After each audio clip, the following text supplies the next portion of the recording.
The world is a complex place. Nations must protect their borders.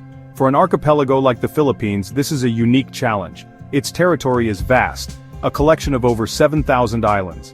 The seas surrounding it are vital. They are highways for trade. They are sources of food. They are sources of resources. Protecting these waters and the skies above them is not just a military goal.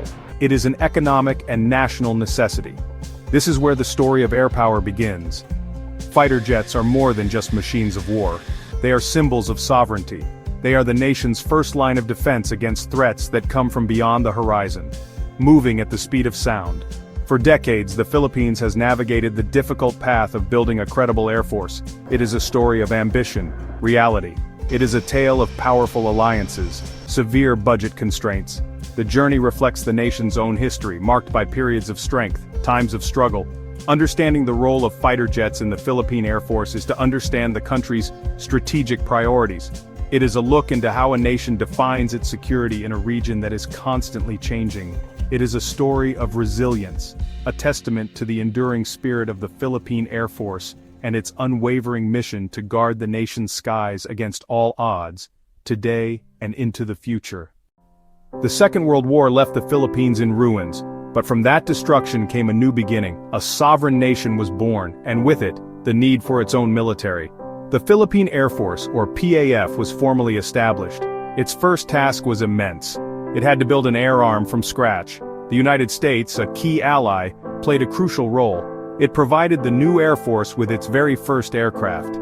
These were not jets. They were the workhorses of the recent war. They were propeller-driven, piston-engine fighters. The most notable of these was the North American P-51 Mustang. It was a legendary aircraft, a symbol of Allied victory. The P-51 Mustang became the face of the early Philippine Air Force. Young Filipino pilots, many trained in the United States, learned to master this powerful machine. The roar of its Merlin engine became a familiar sound in the skies over the recovering nation. These planes formed the backbone of the PAF's 5th Fighter Wing. They were tasked with air defense, a critical mission for a new country finding its place in a turbulent post-war world. The Mustangs were a statement. The 1950s gave way to the 1960s. A new kind of power was transforming air forces around the globe. It was the age of the jet. The Philippines was determined not to be left behind. The PAF knew that its propeller-driven P-51 Mustangs, heroic as they were, belonged to a previous generation of warfare. To maintain a credible defense, it had to embrace the future. That future was powered by jet propulsion. The transition began in the mid-1950s with the acquisition of the Lockheed T-33 T-Bird, a training aircraft. But the true entry into the jet fighter era came with the North American F-86 F Sabre. This was a game-changer for the Philippine Air Force. The F-86 Sabre was a combat-proven veteran. It had earned its fame in the skies over Korea, dueling with Soviet-made MiG-15S. Its arrival in the Philippines marked a monumental leap in capability. Suddenly, Filipino pilots were breaking the sound barrier. They were flying faster and higher than ever before. The PAF's 6th Tactical Fighter Squadron was the first to operate the Sabre. A new generation of pilots was trained, becoming the country's first jet jockeys. The acquisition of the F-86 sent a strong signal across Southeast Asia. The Philippines was a modernizing air power, a reliable partner to the United States in the context of the Cold War. As the 1960s progressed, the PAF sought to further modernize its fleet. The F-86 Sabre was capable, but tech was advancing fast. The United States offered a new aircraft under military assistance. It was lightweight, agile, relatively simple to maintain, designed specifically for export to friendly nations. The aircraft was the Northrop F-5A/B Freedom Fighter. It arrived in the Philippines in 1965, heralding the PAF's golden era. The F-5 was a significant step up, a supersonic fighter capable of speeds well over Mach 1, sleek, twin-engined, incredibly nimble. Pilots praised its superb handling, a true pilot's plane. The PAF acquired the single-seat F-5A for combat and the two-seat F-5B for training. These jets formed the elite Blue Diamonds aerobatic team. The Blue Diamonds became famous across Asia for precision flying. More than entertainers, ambassadors of skill and professionalism, they showcased PAF competence and inspired future aviators. During this period, the PAF's fighter capability peaked. With a robust F-5 fleet, the Philippines ranked among Southeast Asia's most formidable air forces. The late 1980s and the 1990s were, honestly, a difficult time for the Philippine military, and the Air Force was not immune. A series of economic crises rocked the country, and the national budget was stretched thin. Defense spending was often one of the first areas to face cuts.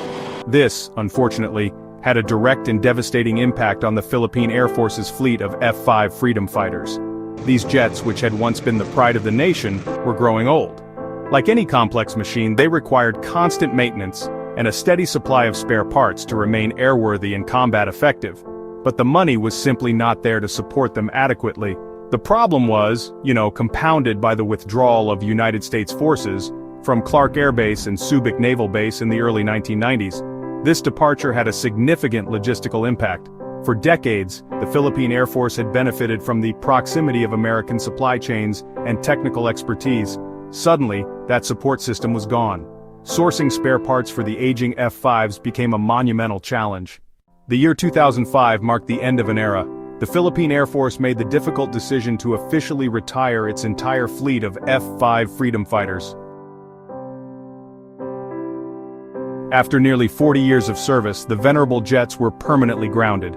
On the day of their retirement ceremony, a lone F-5 performed a final flyby, a somber farewell. With that final pass, the country entered a new and unsettling period. For the first time in half a century, the Philippines had no supersonic fighter jets. The nation's air defense capability had effectively been reduced to zero. This created a critical capability gap. The PAF was left with a fleet of subsonic aircraft, primarily SIAI Marchetti S.211 jets, which were designed as trainers, not frontline interceptors. S.211 jets in training roles, useful but limited. They lacked speed. They lacked range. They lacked modern combat systems. The country's vast maritime territory, including the contested waters of the West Philippine Sea, was left without adequate air cover. The contested waters of the West Philippine Sea had no proper air cover. This period, often called the supersonic-less decade, was a time of great vulnerability. The nation's leaders and defense planners knew that this situation could not be allowed to continue indefinitely. The search for a successor to the F-5 began almost immediately, but it was a process fraught with difficulty. The primary obstacle was, as always, the budget. After years of studies, debates, and negotiations, a decision was finally made. The long night was about to end. The roar of supersonic jets would soon return to the skies of the Philippines. The breakthrough came in 2014. The Philippine government signed a landmark deal with Korea Aerospace Industries of South Korea. The contract was for the acquisition of 12 brand-new FA-50PH Fighting Eagle jets. This was the most significant defense acquisition for the Philippines in a generation.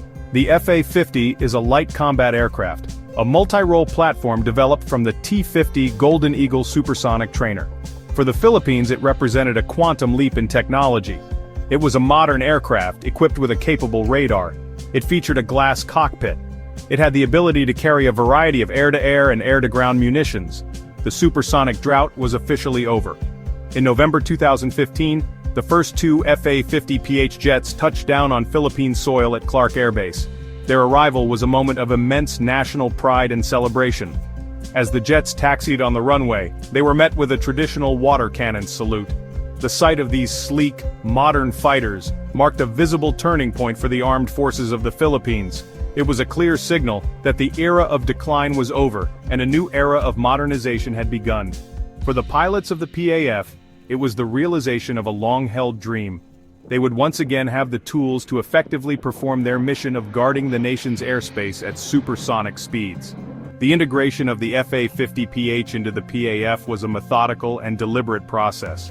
Pilots and ground crews underwent intensive training in South Korea to master the new aircraft and its advanced systems. The PAF's 7th Tactical Fighter Squadron was reactivated to operate the new jets. The squadron was fittingly nicknamed the Bulldogs. Today, the FA-50PH Fighting Eagle is the cornerstone of Philippine air defense. Today, the FA-50PH Fighting Eagle is the cornerstone of Philippine air defense. These jets serve a multitude of critical roles that safeguard the nation's sovereignty. Their primary mission is air defense, stationed at strategic air bases, on constant alert, ready to be scrambled at a moment's notice. Their mission is to intercept, identify, and, if necessary, challenge any unauthorized aircraft that enters Philippine airspace. This rapid response capability is the first line of defense, ensuring that the country's skies remain under its own control and authority. Beyond interception, the FA-50s play a vital role in maritime patrol. The Philippines has one of the longest coastlines and a vast exclusive economic zone. Patrolling this immense area with ships alone is a monumental task. The speed and range of the FA-50s allow them to cover large swaths of the sea quickly. They can conduct surveillance, monitor shipping lanes, and provide air cover for Philippine Navy vessels and Coast Guard cutters operating in contested areas like the West Philippine Sea. Their presence acts as a powerful deterrent against illegal fishing, poaching, and other infringements on the nation's maritime rights. The FA-50 is a multi-role aircraft, capable of more than just air-to-air combat. As demonstrated in the Battle of Marawi, it is a highly effective platform for air-to-ground missions. It can provide precision close air support to troops on the ground, a crucial capability in both counterinsurgency operations and conventional warfare. The story of the Philippine Air Force's fighter fleet is a story about the nation's resolve to protect its territory and resources. The acquisition of the FA-50 Fighting Eagle was a monumental step, but it is widely seen as just the beginning. The journey to build a truly robust and modern Air Force is ongoing.